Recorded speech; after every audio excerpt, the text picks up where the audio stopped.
Buenos días a cada uno de ustedes. Hoy vamos a dar inicio a nuestra unidad de aprendizaje número 3. Esta unidad tiene como nombre electrostática. ¿Qué es la electrostática? Es la rama de la física que estudia las fuerzas eléctricas producidas por distribuciones de carga a través de algunos conceptos como obviamente la fuerza eléctrica, el campo eléctrico, el potencial eléctrico, entre otros. Todo gira alrededor de cargas eléctricas en reposo. Hoy vamos a ver pues una pequeña introducción y vamos a ver cómo se aplicaría entonces la ley de Coulomb en problemas de aplicación. ¿Cómo nace el concepto de electricidad?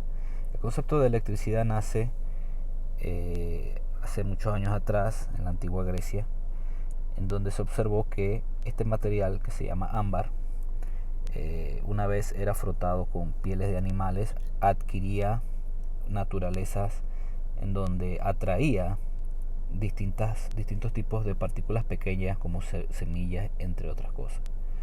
Entonces la palabra ámbar en griego es la palabra electrón, y de aquí entonces viene el concepto de electricidad. La electricidad se ha estudiado a través de los años, se ha observado a través de los años de distintos enfoques, tanto el enfoque cualitativo como el enfoque cuantitativo. Pero existen hay obviamente una evolución en el concepto de electricidad a lo largo de los años, y esa evolución pues implica que muchos científicos hayan tenido que interactuar con el concepto, experimentar con el concepto, entre otras cosas. Pero hubo uno muy importante, que es este que está aquí en la foto. Se llama Benjamin Franklin. ¿Qué hizo Benjamin Franklin? Pues obviamente a mediados del siglo XVIII, experimentadores, entre ellos Benjamin Franklin, comenzaban a atribuirle la naturaleza de atracción y repulsión en el caso de estos fenómenos electrostáticos a fluidos invisibles. Pero Benjamin Franklin acuñó este término, y él decía que ese fluido invisible que había allí, el exceso de ese fluido originaba una electrización positiva, y la deficiencia de ese fluido una electrización negativa. Obviamente ya con el pasar de los años, ya a finales del siglo XIX, con la introducción de la física moderna y el concepto de átomo, se sabe pues que ese fluido invisible se le conoce como electrones. Pero pues ya obviamente cuando entra la teoría atómica moderna, entonces se le asigna a ese fluido invisible el nombre de electrón. Vamos a estudiar un poco ese concepto que sucede en el átomo. Debe ser conocido por usted que toda la materia está constituida por átomos. Los átomos tienen 3 subpartículas. Una se llama el electrón, que tiene carga negativa, el protón, que tiene carga positiva, y el neutrón, que no tiene carga. Generalmente, a través de los años, este es un ejemplo ilustrativo de lo que es un modelo de átomo, para comprender el concepto que quiero darles a entender aquí. Los electrones son estos que están aquí en órbita alrededor del núcleo. El núcleo es esto que está aquí. Vamos a suponer, aquí tiene 3, sería un átomo de litio. Un átomo cualquiera, de cualquier elemento, hay electrones en órbita y hay protones y neutrones que están en el núcleo. La misma cantidad de electrones debe ser igual a la misma cantidad de protones y también la misma cantidad de neutrones. En este caso deben haber 3, 3 y 3. ¿Qué significa esto? Que el átomo, eléctricamente hablando, es neutro. ¿Por qué? Porque tiene la misma cantidad de positivo, tiene la misma cantidad de negativo, y obviamente la parte neutra del neutrón no le añade ni le quita carga ni positiva ni negativa. Entonces estamos hablando de que eléctricamente hay un equilibrio de cargas eléctricas en los átomos.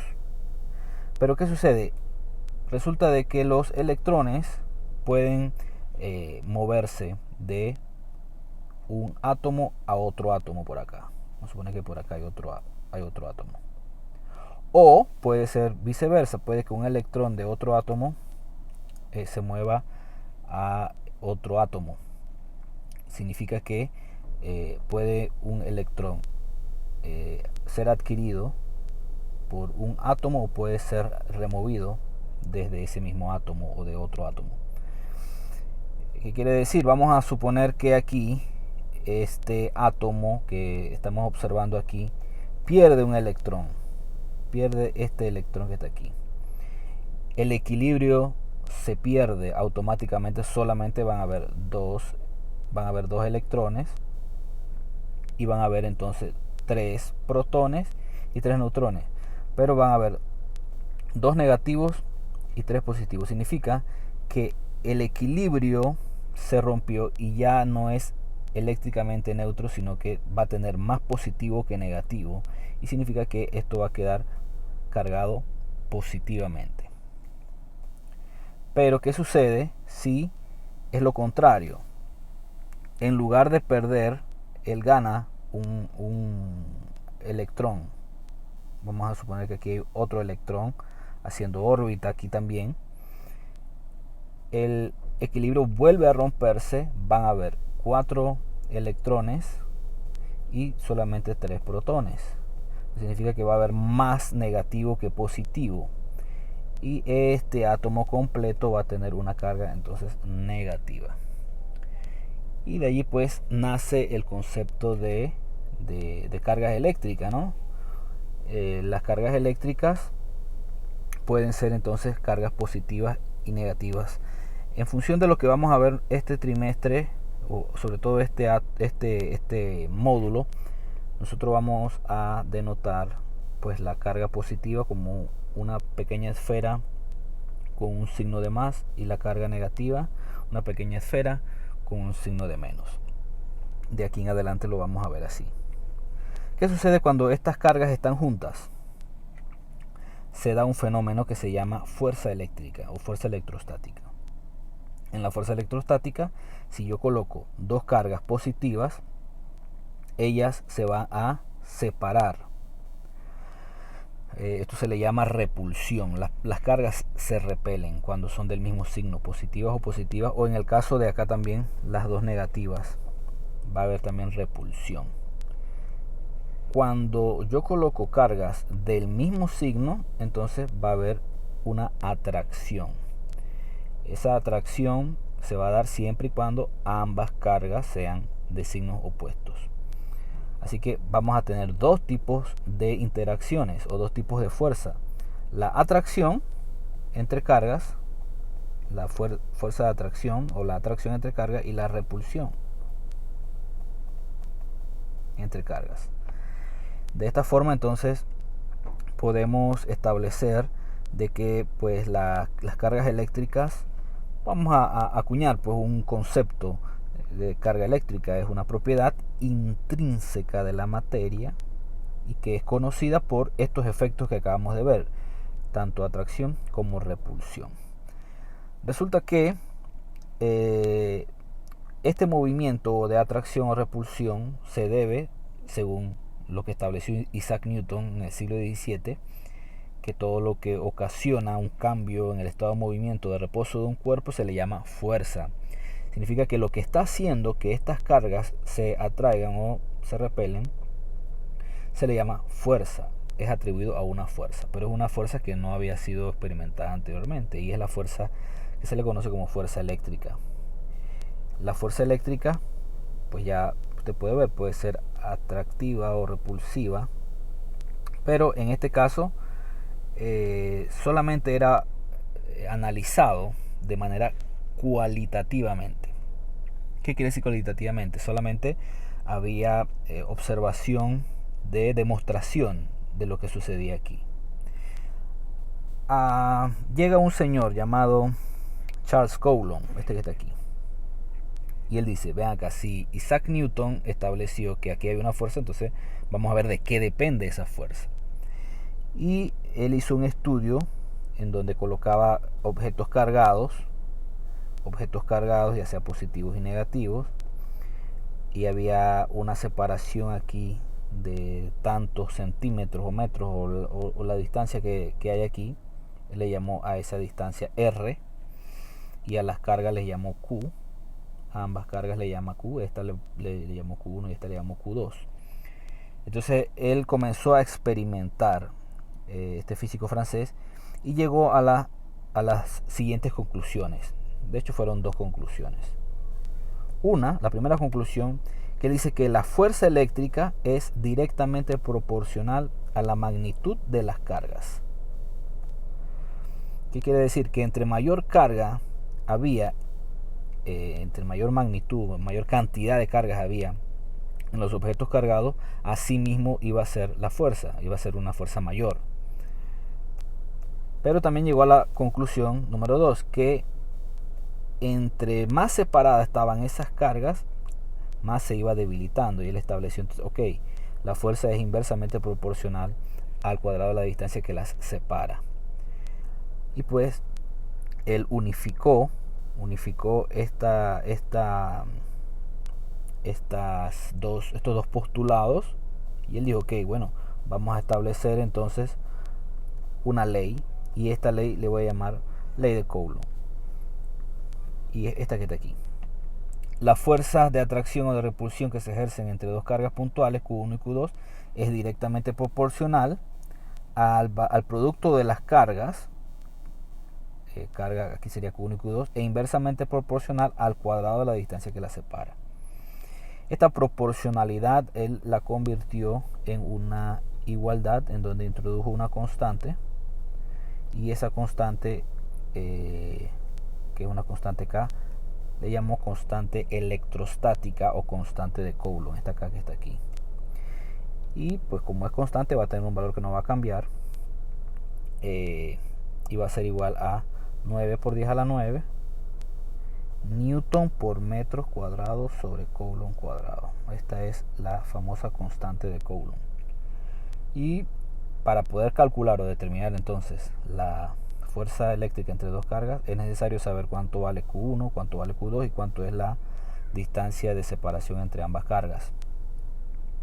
Pero pues él llegó a esta conclusión. Esto que está aquí es la ley de Coulomb. Vamos a hacer un ejemplo de aplicación en donde vamos a tener un caso muy puntual. Mire este ejemplo, dice: calcule el valor de las fuerzas que se ejercen dos cargas cuyos valores son 3 microcoulomb y menos 4 microcoulomb, las cuales se encuentran separadas a 1 centímetro de distancia. Bueno, vamos a tener algunos datos. La carga 1, bueno, legalmente el nombre de carga 1 y carga 2 es simplemente pues un protocolo, porque no importa el orden que yo las coloque. Recuerden que el orden de los factores a la hora de multiplicación no altera el resultado, así que le puedo llamar Q1 y Q2 a la que pues yo quiera, pero en este caso lo que yo siempre acostumbro es que la primera que aparece le llamo carga 1 y la segunda que aparece es la carga 2. Otra cosa que se me había olvidado es que la magnitud de la carga, regreso un poquito acá, la magnitud de la carga eléctrica, la carga Q es una magnitud medida, y obviamente como es una magnitud medida debe tener una unidad de medida. Entonces la unidad de medida de carga eléctrica se le llama Coulomb y se denota con la letra C mayúscula. Pero como esta es una unidad muy grande en cuanto a cargas, se utilizan múltiplos y submúltiplos, así que vamos a observar por ahí siempre submúltiplos como el microcoulomb, el nanocoulomb, el milicoulomb, entre otros. Y recuerde usted que todo esto tiene una representación en notación científica. El microcoulomb es por 10 a la menos 6, el nanocoulomb es por 10 a la menos 9 y el milicoulomb es por 10 a la menos 3.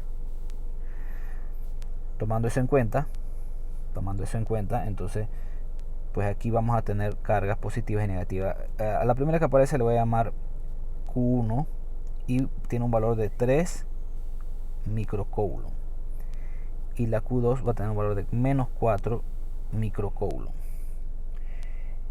Pero microcoulomb es por 10 a la menos 6, así que yo inmediatamente hago esa conversión. Sería 3 por 10 a la menos 6 coulomb. Y Q2 sería menos 4 por 10 a la menos 6 coulomb. Y la distancia de separación R va a ser igual a 1 centímetro.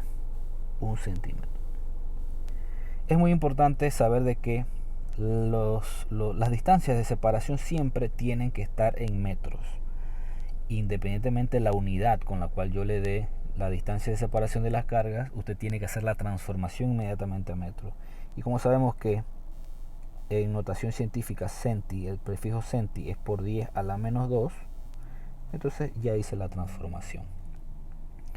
Es muy importante manejar estos prefijos. Hay otro valor que siempre vamos a tener, que es K. Como es una constante, siempre va a ser el mismo, 9 por 10 a la 9 newton por metro cuadrado sobre coulomb cuadrado. He aquí el por qué tiene que estar en metro, porque la constante de Coulomb está en metro y también posee unidad Coulomb, así que todas las unidades tienen que ser transformadas a Coulomb y metro respectivamente, tanto de carga como de distancia de separación. La fórmula que estamos utilizando aquí es F es igual a K Q1 Q2 entre R al cuadrado. La fuerza es un vector, y como es un vector debe tener una dirección.